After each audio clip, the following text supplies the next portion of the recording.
Everyone, welcome back to our YouTube channel Physics Tool. आप लोगों का हमारे इस चैनल में बहुत बहुत स्वागत है। और आज मैं फिर आपके सामने अपने नए टॉपिक के साथ उपस्थित हूँ। और कल मैंने आपसे माफ़ी भी मांगी थी कि बीच में हमारे जो वीडियोस हैं वो अपलोड नहीं कर पाए हम किसी कारण से। उम्मीद है कि आप हमें इसके साथ कॉम्प्रोमाइज़ करेंगे। और आइए आज का जो टॉपिक है हमारा वो शुरू करते हैं। हम पढ़ रहे थे विशिष्ट बालक के अंतर्गत कल हमने पढ़ा था विकलांग बालक कि विकलांगता क्या होती है, कब किस प्रकार उनमें विशेषताएं होती हैं, उनकी हानियां किस प्रकार होती हैं। आज हम जो गाइस पढ़ने वाले हैं वो है अपराधी बालक। ये दूसरा है, पहला था हमारा विकलांग बालक। आज का जो हमारा टॉपिक है ये है अपराधी बालक।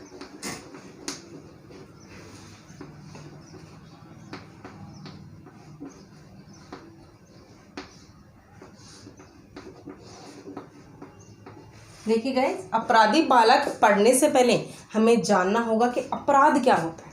ठीक है, अपराध हम उस व्यवहार को कहेंगे, ध्यान से सुनिएगा, अपराध हम उस व्यवहार को कहेंगे जो मानव समाज के नियमों के विरुद्ध हो। ठीक है, जो मानव समाज के नियमों के विरुद्ध है और जिसमें दंड का प्रावधान होता हो वो कहलाता है अपराध। और जो बालक उस व्यवहार को करता है उस बालक को कहेंगे हम अपराधी बालक। गाइस देखिए, इसके अंतर्गत अपराध के दो कारण होते हैं। एक होते हैं जैविक कारक, एक होते हैं मनोवैज्ञानिक कारक। जैविक कारक इस प्रकार होते हैं कि जन्म से बच्चे के अंतर्गत एक टेस्टोस्टेरोन नामक एक हार्मोन होता है। उस हार्मोन की अधिकता के कारण बच्चा जो होता है वो उग्र हो जाता है और उग्रता के कारण उसमें अपराध करने की प्रवृत्ति आ जाती है। और मनोवैज्ञानिक कारण है कि किसी के संपर्क में रहने से, या हम इसके अंतर्गत आगे और पढ़ेंगे, लेकिन उससे पहले हम अपराध क्या होता है और अपराधी बालक क्या होता है इसको लिख करके देखते हैं। आइए शुरू करते हैं।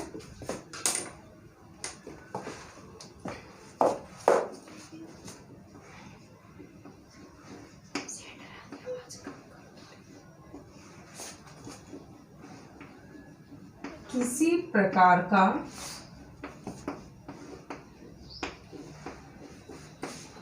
व्यवहार जो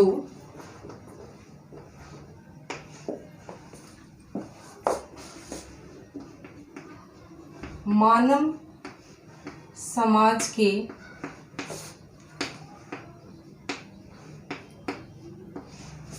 नियमों के विरुद्ध हो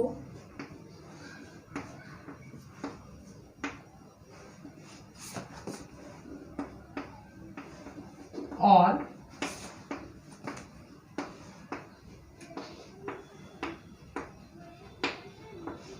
जिसके लिए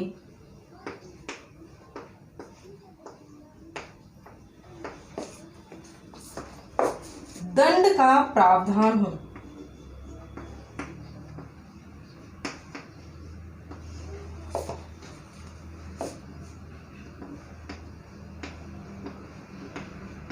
उसे अपराध कहते हैं।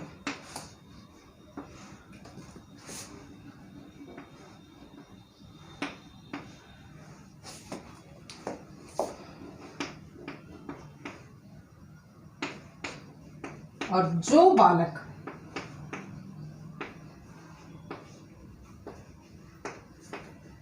इस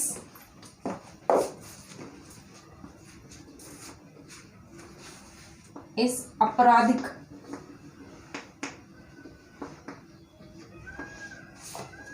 व्यवहार को करता है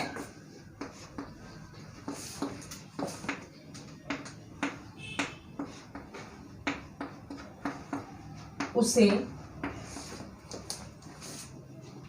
अपराधी बालक कहते हैं।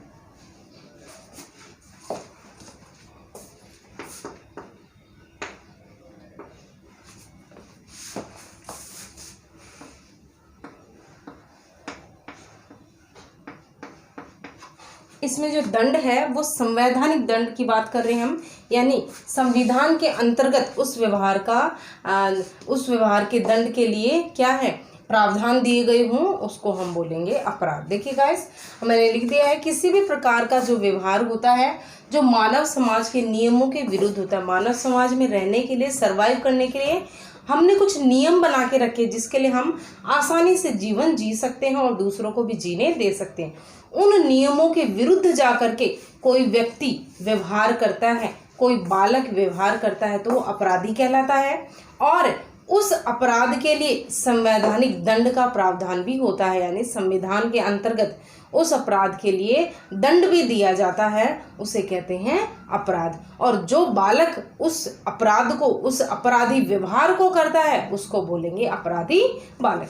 गाइस देखिए कि अपराध जो होता है ये समाज में 100 लोगों में से कोई एक व्यक्ति ऐसा निकलता है जो इन नियमों के विरुद्ध जाता है। ठीक है, जिस प्रकार एक सामान्य सा हम बोलेंगे कि हम गाड़ी ड्राइव करते हैं, तो गाड़ी ड्राइव करना नॉर्मली हमारे लिए भी सही है, आपके लिए भी सही है, लेकिन गाड़ी ड्राइव करते समय कुछ नियम होते हैं। उन नियमों का उल्लंघन करने के लिए संवैधानिक दंड का प्रावधान है, जिस प्रकार हेलमेट ना पहनना, ठीक है, रॉन्ग साइड में चलना और अधिक गति में वाहन चलाना। तो ये कुछ नियम है जिसके अनुसार हमें गाड़ी ड्राइव करनी पड़ती है। इन नियमों का अगर हम उल्लंघन करते हैं तो ऑब्वियसली हम भी अपराधी कहलाएंगे। ज़रूरी नहीं है कोई किसी का मर्डर करता हो या किडनैप किया हो उसी को ही हम अपराधी बोलें। रोड पे चलने वाला सामान्य व्यक्ति भी अपराधी कहलाएगा अगर वो रोड पर चलते वक्त नियमों का सही रूप से उपयोग नहीं करता है, तो हम उस व्यक्ति को भी अपराधी कह सकते हैं। देखिए, अब इसके बाद हम लिखते हैं अपराध के कारण।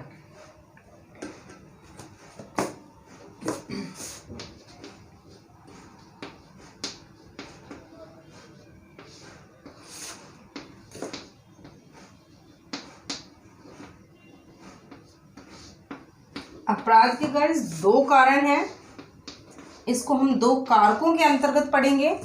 पहला कारक है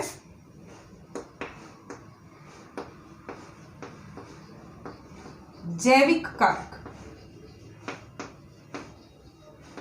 पहला कारक है जैविक कारक। जैविक कारक के अंतर्गत गाइस कोई भी बच्चा होता है उसका स्वयं पर कोई संतुलन नहीं रहता, यानी कि उसके अंतर्गत हार्मोन्स इस प्रकार के होते हैं कि वो हमेशा उग्र रहता है और हर बात पर वो हाथापाई करने के लिए तैयार रहता है। यानी उसको स्वयं पर उसका विवेक काम नहीं करता, स्वयं विवेक से वो काम नहीं कर सकता और हर परिस्थिति में दंडित होता है, अपराधित होता है और दूसरों की नज़रों में गिरता है। आइए इसको पढ़ते हैं, हम पहले लिख लेते हैं।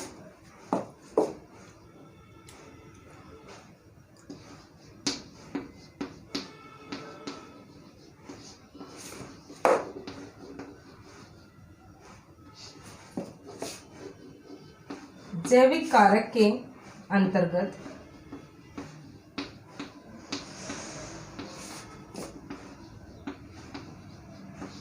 जन्म का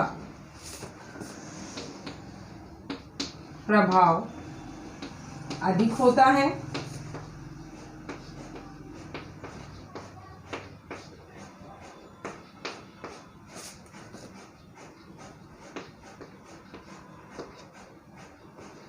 इटली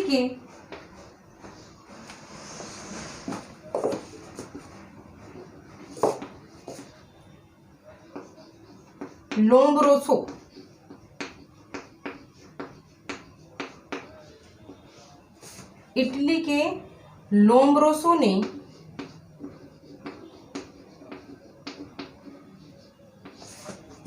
अपराध विज्ञान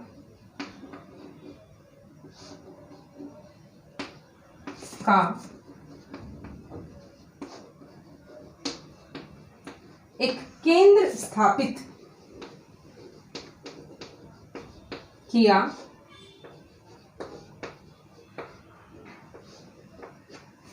उनके एक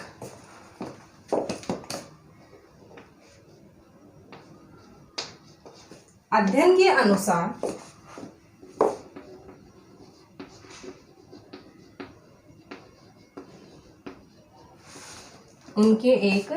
अध्ययन के अनुसार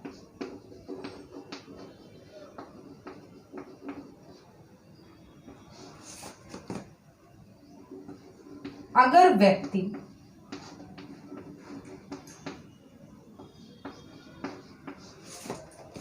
व्यक्ति में,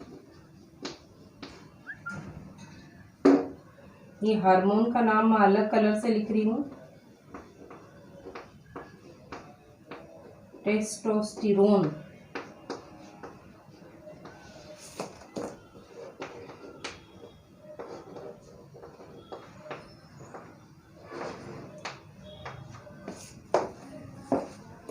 नामक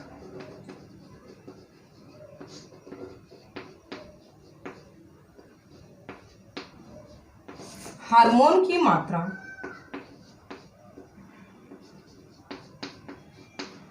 बढ़ जाए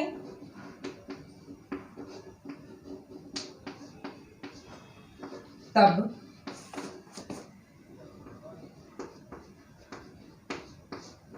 व्यक्ति अपराध की तरफ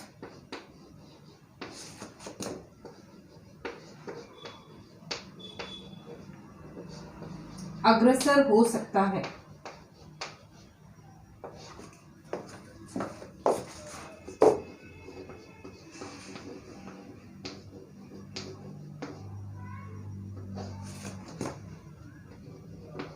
क्योंकि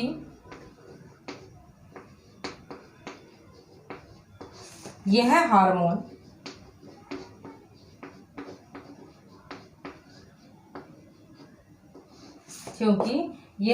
हार्मोन व्यक्ति में आक्रामकता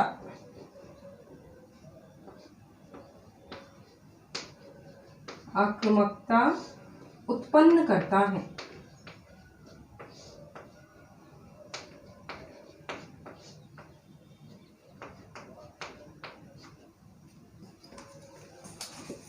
अब देखिए गाइस, जैविक कारक के अंतर्गत जन्म का प्रभाव अधिक होता है, यानी ये जो हार्मोन होता है टेस्टोस्टेरोन, ये हार्मोन व्यक्ति में अगर अधिक मात्रा में बढ़ जाता है तो इस हार्मोन की अधिकता के कारण व्यक्ति जो है वो आपराधिक प्रवृत्तियों के अधिक ओर जाता है और उन गतिविधियों की ओर अग्रसर होता है जो अपराध के अंतर्गत आती हैं। अब इसके अंतर्गत ये जो लोम्ब्रासो नामक इटली के वैज्ञानिक थे, इन्होंने एक अपनी लाइब्रेरी खोली थी जिसके अंतर्गत शोध से अध्ययन से पता चला था कि ये जो व्यक्ति होते हैं जो आपराधिक प्रवृत्तियां करते हैं, इनका जैविक कारक इस हार्मोन को माना गया है। लेकिन कुछ लोगों ने इसका विरोध किया और इसको नकारते हुए कहा है कि ये जो हार्मोन होता है टेस्टोस्टेरोन, ये हार्मोन केवल पुरुषों में ही पाया जाता है, महिलाओं में नहीं पाया जाता। तो अगर हम देखें, इतिहास की ओर जा करके देखें तो हम पा सकते हैं कि 100 में से 2 महिलाएं भी आपराधिक प्रवृत्तियों की होती हैं। तो इसका अर्थ है कि टेस्टोस्टेरोन जो हार्मोन होता है वो महिला में नहीं होता, लेकिन फिर भी महिला अपराधी क्यों होती है? तो कुछ लोगों ने इसको नकार दिया। इसको लिख देती हूँ मैं।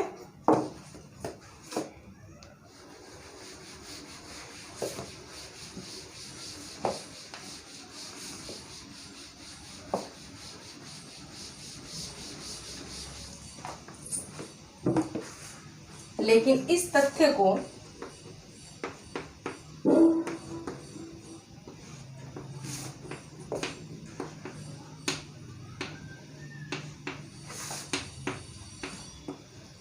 नकारते हुए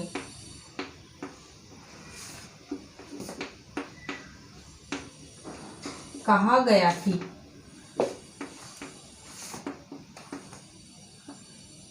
यह हार्मोन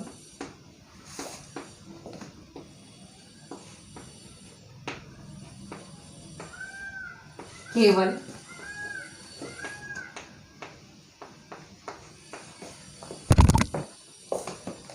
पुरुषों में ही पाया जाता है।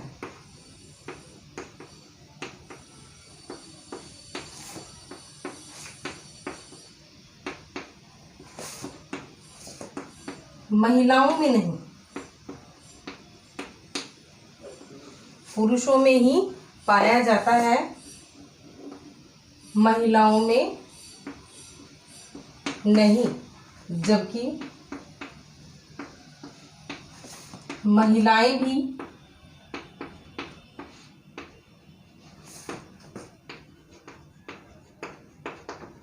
अपराधी पाई गई।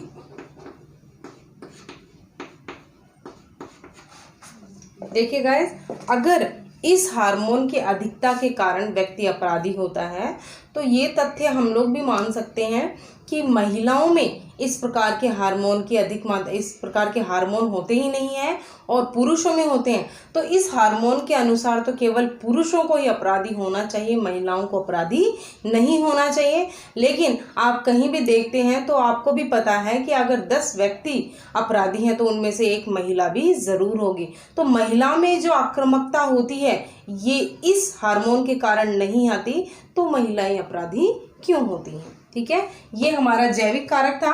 अब हम दूसरा कारक पढ़ेंगे। दूसरा कारक है हमारा मनोसामाजिक कारक। दूसरा कारक है मनोसामाजिक कारक।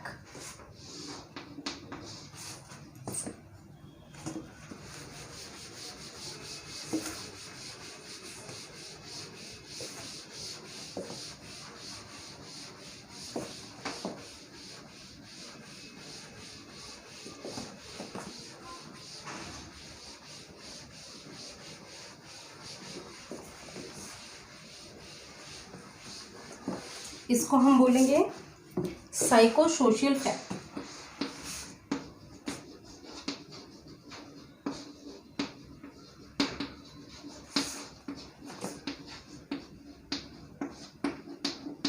देखिए, मनोसामाजिक कारक के अंतर्गत कुछ निम्न कारक भी आते हैं, जिसके अंतर्गत पहला आता है व्यक्तित्व।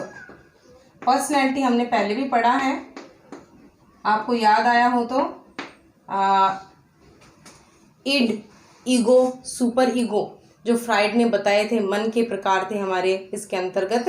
और इड, ईगो, सुपर ईगो जिस व्यक्ति के अंतर्गत कम या अधिक मात्रा में होते हैं तो उनका व्यक्तित्व बदल जाता है। तो इस व्यक्तित्व के अंतर्गत आएगा जिन व्यक्तियों में या जिन लोगों में इड यानी कि इदम, इड का अर्थ है इदम का प्रभाव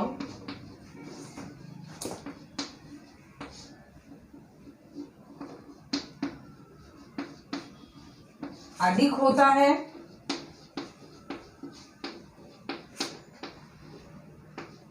वह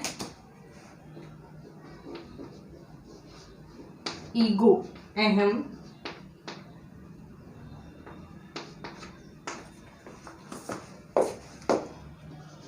सुपर ईगो, परा अहम,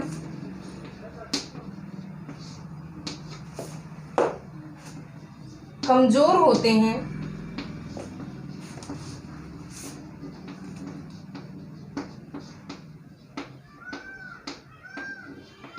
वह बालक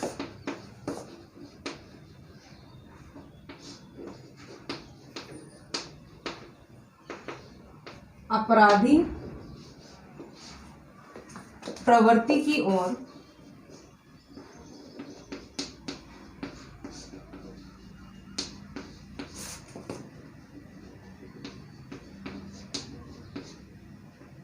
जाता है।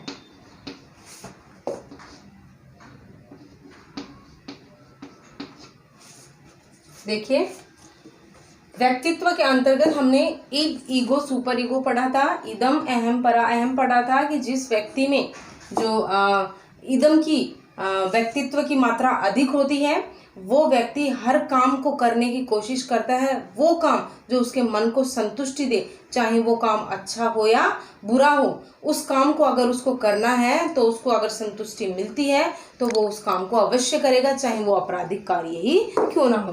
तो इदम का प्रभाव अधिक हो और ईगो और सुपर ईगो उस व्यक्ति के अंतर्गत अगर कमजोर हो और इदम जो होता है वो उन पर हावी हो, तो व्यक्ति हमेशा या बालक बोलेंगे कि वो अपराध की ओर अग्रसर हो सकता है, अपराध की ओर उस तरफ जा सकता है जिस ओर संवैधानिक प्रावधान का दंड दिया जा सकता है उसको। अब देखिए कि सामाजिक कारक के अंतर्गत आज हमने व्यक्तित्व पढ़ा और कल हम इसके आगे के टॉपिक को पढ़ेंगे। आज के लिए गाइस इतना ही, और आई होप आपको जो हमारे वीडियोस हैं वो पसंद आ रहे होंगे। और आज का हमारा वीडियो आपको कैसा लगा कमेंट करके हमें प्लीज़ बताइए, और हमारे चैनल को लाइक शेयर और सब्सक्राइब ज़रूर करें। जय हिंद, जय भारत।